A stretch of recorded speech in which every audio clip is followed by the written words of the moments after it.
শনি মহারাজের দৃষ্টি থেকে মুক্তি পেতে করুন এই বিশেষ উপায়। খুব শীঘ্রই ভাগ্য খুলবে আপনারও। শনিবার শনিদোষের প্রতিকার খুবই গুরুত্বপূর্ণ বলে মনে করা হয়। এই দিনে বিশেষভাবে পূজা করলে ও কিছু নিয়ম মেনে চললে শনির দোষ সাড়ে সাতি দশা থেকে দ্রুত মুক্তি পাওয়া যায়। জেনে নিন শনিবার শনির দোষের প্রতিকারের জন্য কী ব্যবস্থা নেওয়া উচিত।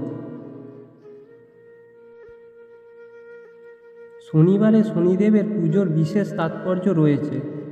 আজ শনিবার, শনির দোষ থেকে মুক্তি পেতে শনিবার দিনটি অত্যন্ত গুরুত্বপূর্ণ বলে মনে করা হয়। এই দিনে ভোলেনাথের সঙ্গে সঙ্গে শনির কিছু প্রতিকার করলে শনিদেবের অশুভ প্রভাব কমতে শুরু করে। আসুন জেনে নিই শনিবার কী কী ব্যবস্থা নেওয়া উচিত শনির দোষের প্রতিকারের জন্য। শনিবার শনিদেবের পূজা করা বিশেষ উপকারী।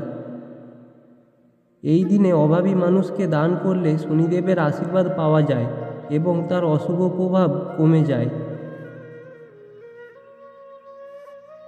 শনিবারে শিব পুজো বিশেষ ফলদায়ক। এই দিনে কাপড়, জুতা, চপ্পল বা অন্যান্য প্রয়োজনীয় জিনিসগুলি অভাবী লোকেদের দান করলে শনির দোষের হ্রাস হয়। শনিবার রামভক্ত হনুমানের ও ভগবান নরসিংহের পূজার রীতি রয়েছে। এদের পূজা করলে পুণ্যফল বৃদ্ধি পায়। স্কন্দ পুরাণ অনুসারে শনিবারে শনি, নরসিংহ ও রামভক্ত শ্রী হনুমান এই তিন দেবতার পূজা করলে সব ধরনের সমস্যা দূর হয়। শনিবার তেল দিয়ে রামভক্ত হনুমান ও শনিদেবের বিশেষ অভিষেক করা উচিত। পিতৃদোষও এর মাধ্যমে দূর হয়। সেই সঙ্গে ভগবান নরসিংহের বিশেষ পুজোর পর ব্রাহ্মণদের তিলের তৈরি খাবার দিতে হবে।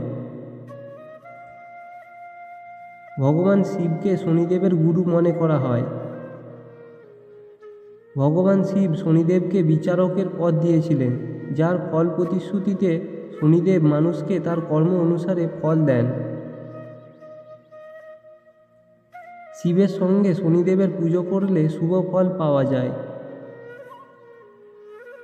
এই দিনে ভগবান শিবের অবতার পিপ্পলাদ, ভৈরব এবং রুদ্রাবতার শ্রী হনুমানের পূজা করলে শনির অশুভ প্রভাব কমে যায়। এই দিনে অভাবীকে বস্ত্র, খাবার এবং জুতা দান করা উচিত।